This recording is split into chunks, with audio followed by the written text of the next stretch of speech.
Tak jo, nacházíme se v Římově. Tady máme krásný rozstřeliště. Dávám si druhou sadu šípů. Tady ten první šíp byl teda exkluziv, druhý nic moc. Pak tady přišel krásný výstřel. Tady jsme na nějakých 25 metrech dle tabulky tamhle. A první výstřel byl super. Tady jsem teda úplně nesmyslně podstřelil. A tady zase jakž takž dám si ještě pár rozehřívacích výstřelů tady na tom krásném rozstřelišti a půjdeme na trať.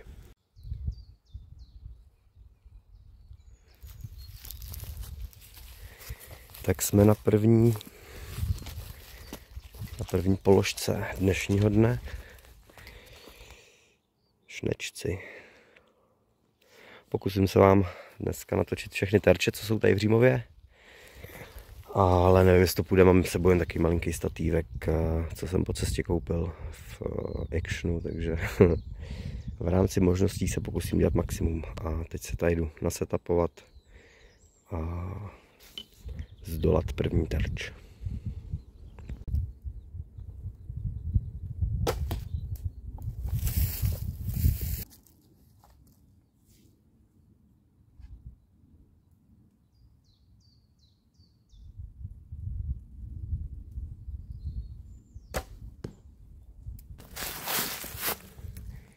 A budeme pokračovat zase tudy.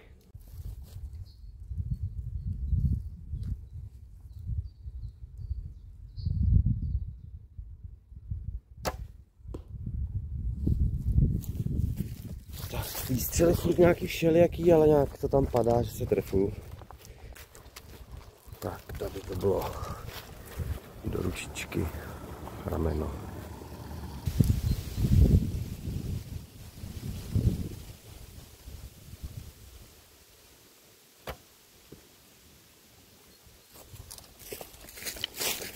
Teď už to byl o trochu lepší výstřel, ale padlo to dolů. Když se to zdálo, že to letí hezky, tak to je nízko. Takže tady se ukázalo, že jsem laker a zachránila mě pacička a chloupky.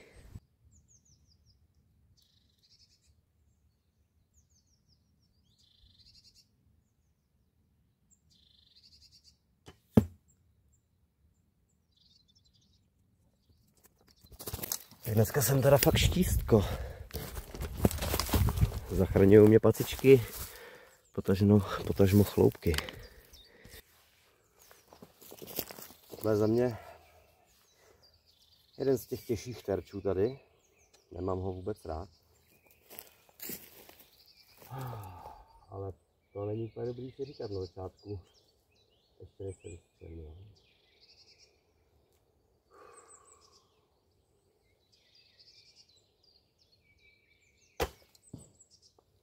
A je to tam. Nepříjemný terč pro mě byl pokořen. Zatím dneska všechno prvním šípem, to jsem rád. A chodí mi to teda všechno nízko, ale co se dá dělat, třeba se to zlepší.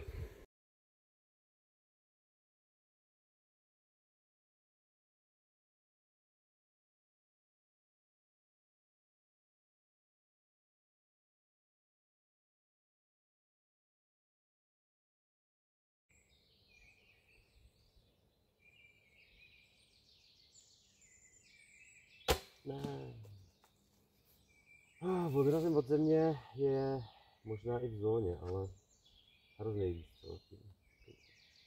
Palcem jsem to tam nějak úplně zaškubnul. No, tohle byl daleko lepší výstřel.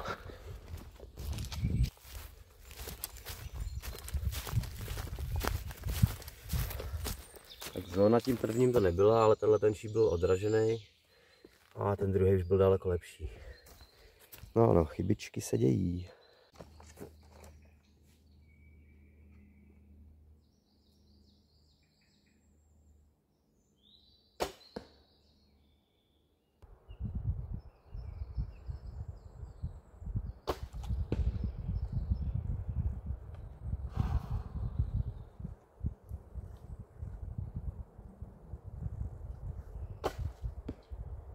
Tak aspoň ty druhý výstřely dneska mám hezoučký. No, a ten první byl teda strašně nízký.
Glika.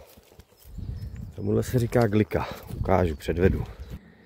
Za tím zvířetem je poměrně nějaký nepříjemný údolíčko, nebo ono není nepříjemný, ale tváří se. No a když to zvíře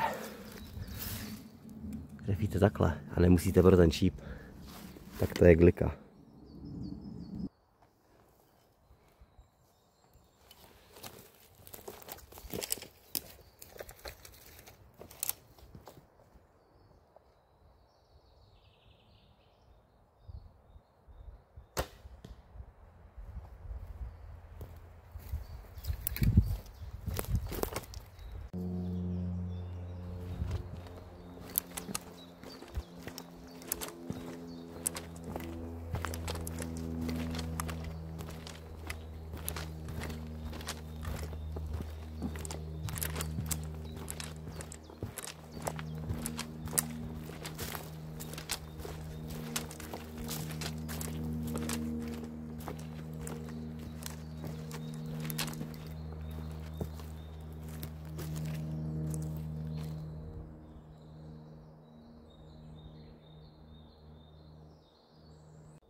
No, tady jsem neměl kam dát stativ, tak jsem musel také zavěsit na strom. Ale ten terč mám hrozně rád. Za prvý číslo 15 je moje oblíbený, za druhý je to tady fakt nádherný. A za třetí se mi na něm často daří pěkný zásahy.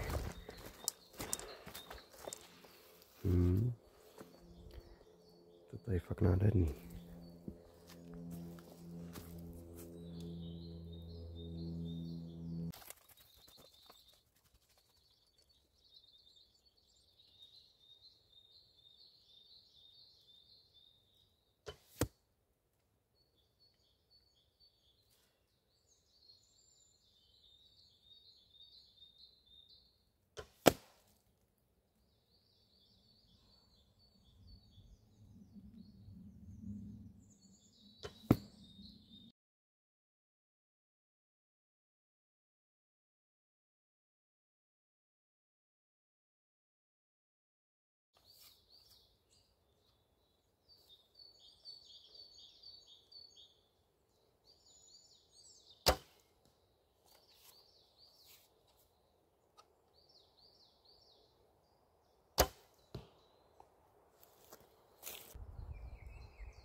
Tohle se opravdu povedlo.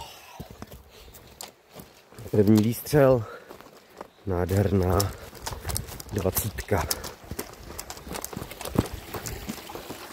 Přes potůče.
Glika.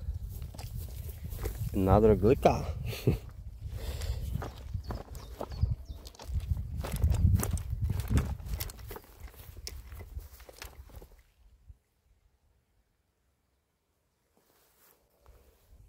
Nová vychytávka, mobil na tyčce v kapse. Trošku se bojím, že si po výstřelu do něj plesknu, ale jdem to zkusit. Myslím tak na to, abych to nedrbnul, že jsem se to strhnul dolů. Tak druhý pokus. A pacinka. Nevím, co tam bude vidět. Měl jsem to zastrčený v kapse. Ale třeba to bude dobrý záběr. Tak, tady terč číslo 30 zbývají ještě 3 terče tady s tím. Já už nebudu natáčet výstřely, nebaví mě tady štelovat ten statívek, takže jdu na to, uvidíme se u dalšího terče.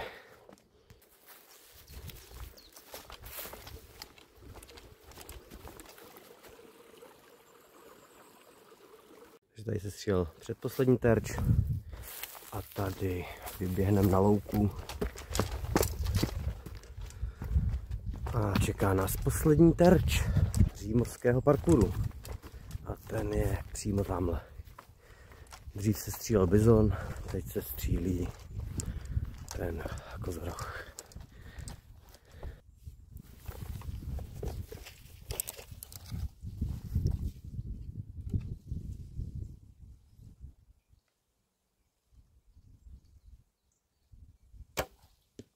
Ty vado. Byl úplně tragický výstřel na závěr. Nicméně je to teda v terči. Děkuji za pozornost. A nebuďte vlčí patroni, buďte normální lidi. A mějte se krásně.